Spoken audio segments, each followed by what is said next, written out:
Hey y'all, welcome to my channel. I'm Elena Raquel. Today I'm going to be giving you my 5 tips for managing your mental health while in college. But first, what is a mental health disability? Well, it's one that impairs your ability to perform everyday major life functions, things like learning, working, or even taking care of yourself.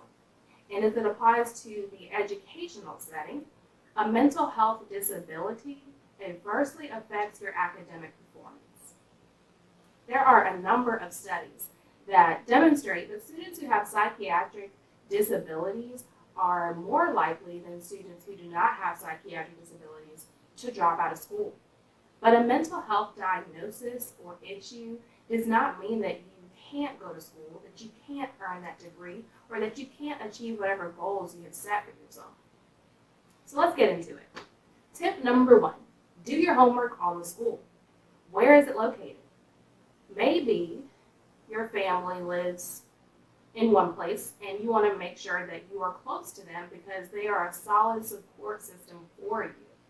So maybe you select a school based off of location. Am I able to make a drive home on the weekends? Or could I live at home and commute back and forth to class? Along the same lines, you might want to consider living situation. Does the school that you're interested in require freshmen to stay on campus for the first year? If you have social anxiety, do they allow single dorm rooms versus living with a roommate? You might also want to consider the size of the school. If you need more attention, more support, maybe a smaller school is what you should go for. And compared to larger schools, they often have better faculty to student ratios. Or if you're a social butterfly and you want to get involved on campus and do this, that, and the other, and that's what helps you mentally and emotionally, maybe going to a larger school is the route for you. Now, the most important of this list on this first tip is that you want to make sure that your school caters to the needs of students who have mental health issues. Take a visit to the psychological and counseling center. Get to know the staff. Do they come across as friendly and helpful and supportive? Is it a place that you would go to seek help if you ever needed it? Tip number 2, know your rights under the Americans with Disabilities Act. Now, this act requires that both private and public institutions provide reasonable accommodations for students with mental health disabilities in order that they can achieve or succeed academically. Now, this does require that you disclose your mental health diagnosis, so you definitely want to give that some consideration before you go to the disabilities office and request accommodations. Some of these accommodations might include things like having a private room for test taking, or getting an extension on deadlines, having more time to take exams. And a big one for me when I was in grad school is that I needed a lighter course load. I just took on way too much. And I didn't know that under the ADA, I could ask for that.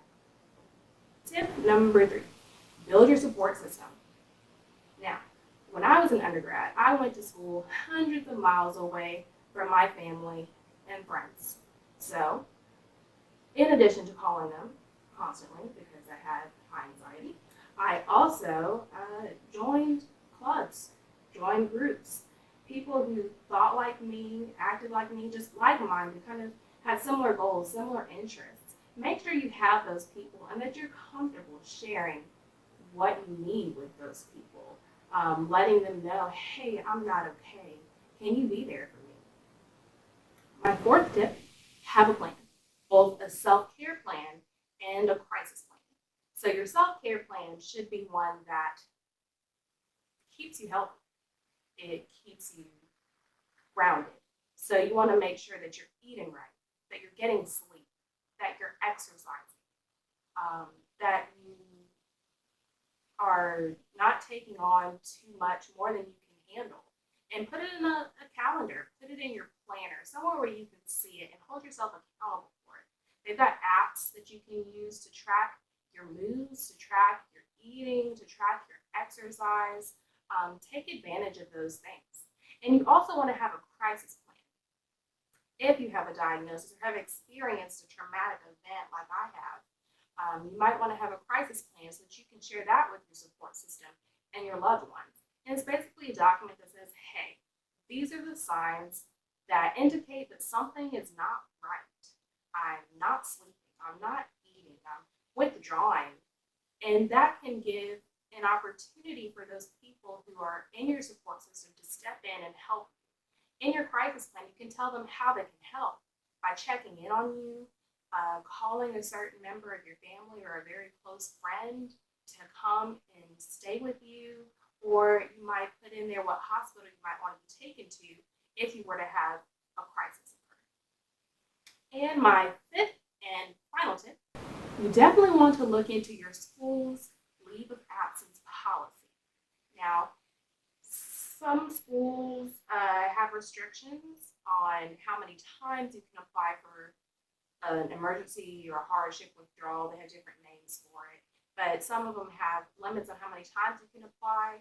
You may have to submit a personal statement explaining why you should be granted an emergency withdrawal. You may need to get documentation from therapists or other medical professionals to corroborate your statement in your application explaining why you are not able to succeed academically due to your mental health condition. So these are my tips, things I wish that I had known when I was starting school, things that I've researched and have learned from personal experience. So I hope these tips helped you, and if they did, give this video a like. You can ask a question down in the comments below, or if you want to hear more about a certain topic, let me know there, and subscribe to my channel. You can also find me on my blog at thebipolarbuzz.com. Thank you so much for watching. Until next time.